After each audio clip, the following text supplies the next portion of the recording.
ரெண்டு காரியம் சொன்னான். கள்ள தீர்க்கதரிசி, மாய வித்தைக்காரன். ஆமென். கள்ள தீர்க்க தரிசனமோ மாய வித்தைக்குள்ளும் மயங்கி கடந்த அந்த சர்க்யூ பவுல். நல்லா கவனிக்கணும். கள்ள தீர்க்க தரிசனம், மாய வித்தை, இதுல மயங்கி கடந்த சர்க்யூ பவுல் இப்ப பாப்போ பட்டணத்துக்கு பவுலும் பர்னபாவும் வந்ததை கேள்விப்பட்ட உடனே அவங்களுடைய வார்த்தையை கேட்க கேட்க கேட்க இப்ப மாய வித்தக்காரனுடைய ஆசை விலகி இப்ப வசனத்தை கேட்கறதுக்கு ஆசை வந்துச்சு. ஒரு ஆமென் சொல்ல மாட்டீங்களா? ரொம்ப ஜாக்கிரதையா இருக்கணும். கள்ள தீர்க்க தரிசனமும் மாய வித்தை தான் இன்னைக்கு எங்க பார் நடந்துட்டு இருக்குது. ஆமென். விசுவாசிகள் வசனத்தை மட்டும் கேட்க ஆசையா இருக்கணும். கை உயர்த்தி ஆமென் சொல்லுங்க. வேற எந்த காரியத்தை சொல்லி ஏமாற்றுகிற ஏமாற்று வேலைக்கு நீங்க ஒரு நாள் அடிபணிய கூடாது. நல்ல கை வைத்து ஆமென் சொல்லுங்க. வசனத்தை சொல்லாம என்ன கதை சொல்ற எந்த ஆளா இருந்தாலும் வசனம் இருக்குதா, வசனம் தெளிவா இருக்குதான்றத நீங்க சரியாக கூர்ந்து பகுத்து அறிகிறவர்களாக இருக்க வேண்டும். நல்ல கை வைத்து ஆமென் சொல்லாமா? இந்த கடைசி நாட்களிலே நம்முடைய வாழ்க்கையை நாம் காத்துக்கொள்வது அவசியம். இஸ்ரவேல் நாட்களிலே, கடைசி நாட்களிலே வேத வசனம் கிடைக்க கூடாத பஞ்சகாலம் ஒன்று வரப்போகிறது.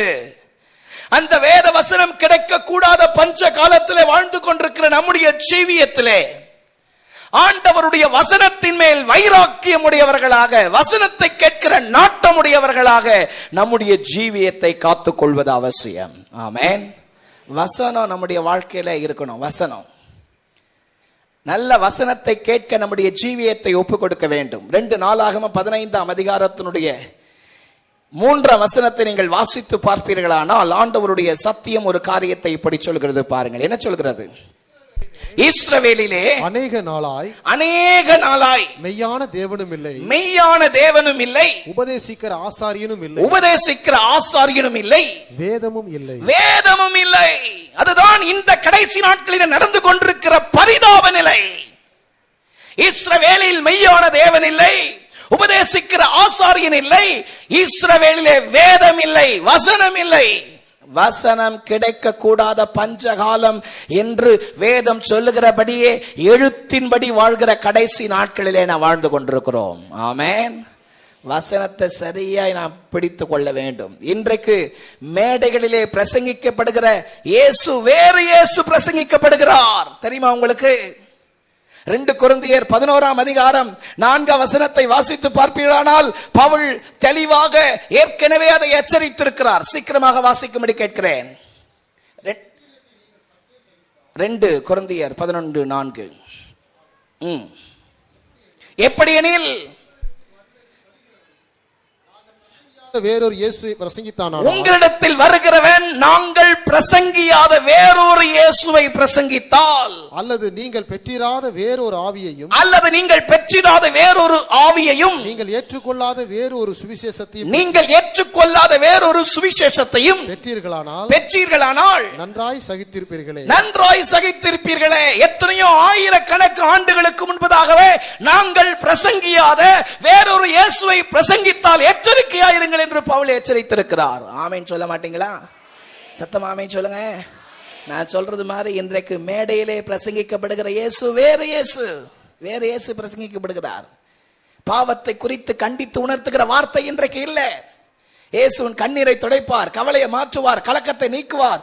இயேசு உன்னை ஆறுதல் படுத்துவார், நல்லது படுத்துவார். ஒரு பட்சமாக பேசுகிற கூட்டம் இன்றைக்கு உண்டு. ஜாக்கிரதையா இருக்கணும். இயேசு கண்ணீரை துடைப்பார், கவலையை மாற்றுவார், கலக்கத்தை நீட்டுவார், சந்தேகமே இல்லை. அதே நேரத்தில் அவர் பாவத்தை கண்டித்து உணர்த்துகிறவர். கை உயர்த்தி ஆமென் சொல்லுங்க பாப்போ. வேத வசனத்தை கேட்க ஆசை. ஆதி திருச்சபையில விசுவாசிகளுக்குள்ளே இந்த வேதத்தை கேட்க வாஞ்சை, ஆசை, ஆவல் இருந்தது. அப்போஸ்தலர் நடபடியில்ல வசனத்தை கேட்கும் பொழுது அவர்கள் பெற்றுக்கொண்ட எத்தனையோ ஆசீர்வாதங்கள் உண்டு. தேவனுடைய வசனத்தை கேட்கும் பொழுது அவர்கள் பெற்றுக்கொண்ட பல ஆசீர்வாதங்கள்ல ஒரு ஆசீர்வாதம், வசனத்தை கேட்கும் பொழுது உணர்வு வரும். அப்போஸ்தலர் 2ஆம் அதிகாரம் 37. சீக்கிரம் வாசிங்க பார்ப்போம். அப்போஸ்தலர் 2:37 வாசிங்க பார்ப்போம். ஆண்டவருடைய வார்த்தை என்ன சொல்கிறது? இதை அவர்கள் கேட்ட பொழுது இருதயத்திலே குத்தப்பட்டவர்களாக இருதயத்தில் குத்தப்பட்டவர்களாக பேதுருவையும் மற்ற அப்போஸ்தலரையும் பார்த்து சகோதரரே நாங்கள் என்ன செய்ய வேண்டும் என்றார்கள். இருதயத்தில் குத்தப்பட்டவர்களாக, இருதயத்தில் குத்தப்பட்டவர்களாக வசனத்தை கேட்டாங்க. என்ன கவனிங்க, ஆதி அப்போஸ்தலர் நாட்களிலே அப்போஸ்தலர் 2ஆம் அதிகாரத்திலே பரிசுத்த ஆவி ஊற்றப்பட்டது. அதுவரைக்கும் பேதுரு ஒரு கோழை. ஒரு பெண் கேட்டா, நீ இயேசு கூட தானே இருந்தேன்னு சொன்னா, இல்ல இயேசு எனக்கு தெரியாது, அவர் யாருன்னே தெரியாதுன்னு சபிக்கவும் சத்தியம் பண்ண தொடங்கின ஒரு ஆளு இப்ப அபிஷேகம் பெற்ற உடனே தைரியம் வந்துடுச்சு. ஆமென். தைரியமா எழுந்து நின்னு, நாங்கள் இயேசுவுக்கு சாட்சிகள், நீங்கள் இயேசுவை கொலை செய்தீர்கள் சொல்ற அளவுக்கு தைரியம் வந்துருச்சு. ஆமென். அவனுடைய பிரசங்கத்தை கேட்ட பொழுது 3000 பேர் ரட்சிக்கப்பட்டாங்களாம். சத்தமா அல்லேலூயா சொல்லலாமா? ஒரே பிரசங்கத்தில் எத்தனை பேர் ரட்சிக்கப்பட்டாங்க? 3000 பேர். இன்னைக்கு 3000 பிரசங்கம் தேவைப்படுது ஒருத்தர் ரட்சிக்கப்படுறதுக்கு. ஆமென். அதுதான் இன்றைக்குரிய பரிதாப நிலை. அந்த நாட்களிலே உணர்வுள்ள இருதயம் வசனத்தை சரியானபடி போதித்த பொழுது அந்த வசனத்தை கேட்க கேட்க கேட்க அவர்களுடைய இருதயத்தில் குத்தப்பட்டவர்களாகி, ஆண்டவமாரே நாங்க என்ன பண்ணணும் சொல்லுங்க அப்படின்னு சொல்லி அவர்களுக்குள்ளே உணர்வு வந்தது. சத்தமோ அல்லேலூயா சொல்வீங்களா? வசனத்தை கேட்டா உணர்வு வரும். ஆமென்.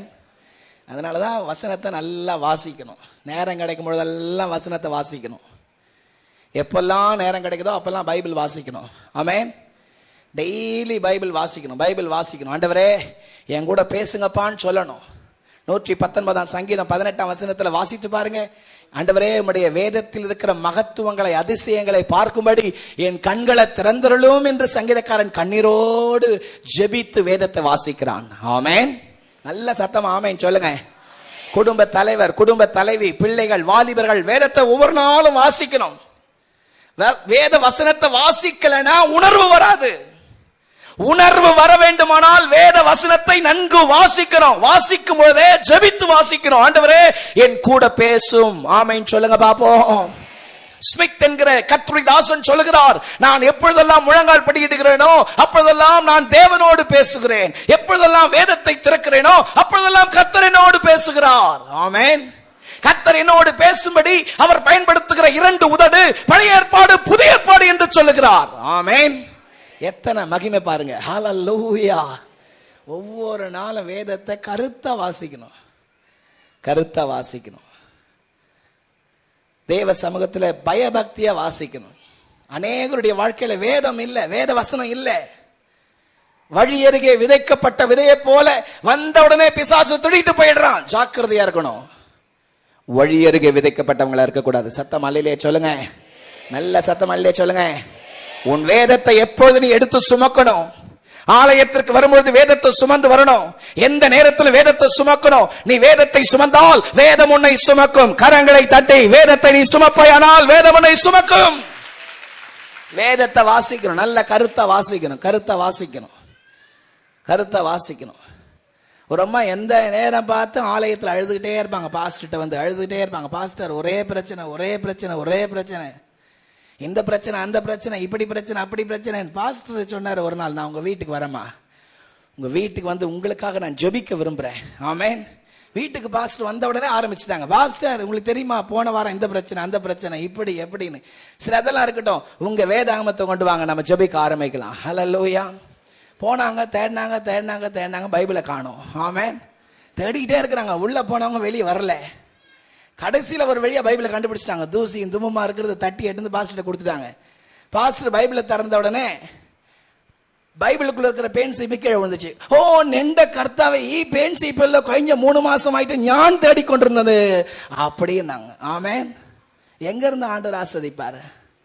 எங்க இருந்து ஆண்டவர் வாசலை திறப்பாரு? கர்த்தருடைய வசனத்துக்கு முக்கியத்துவம் கொடுத்தா அவர் உங்களுக்கு முக்கியத்துவம் கொடுப்பார். ஆமென் சொல்லுங்க பாப்போம். வசனம் நம்முடைய வாழ்க்கையிலே உணர்வை கொண்டு வரும். நல்ல சத்தமா ஒரு அல்லேலூயா சொல்லாமா? ஆண்டவருடைய வசனம் நம்முடைய வாழ்க்கையிலே உணர்வை கொண்டு வரும். நல்ல சத்தம் அல்லேலூயா சொல்லுங்க பாப்போம். இரண்டாவது, ஆண்டவருடைய வசனத்தை வாசித்தா நம்முடைய வாழ்க்கையில வரக்கூடிய 2வது ஆசீர்வாதம் விசுவாசம்.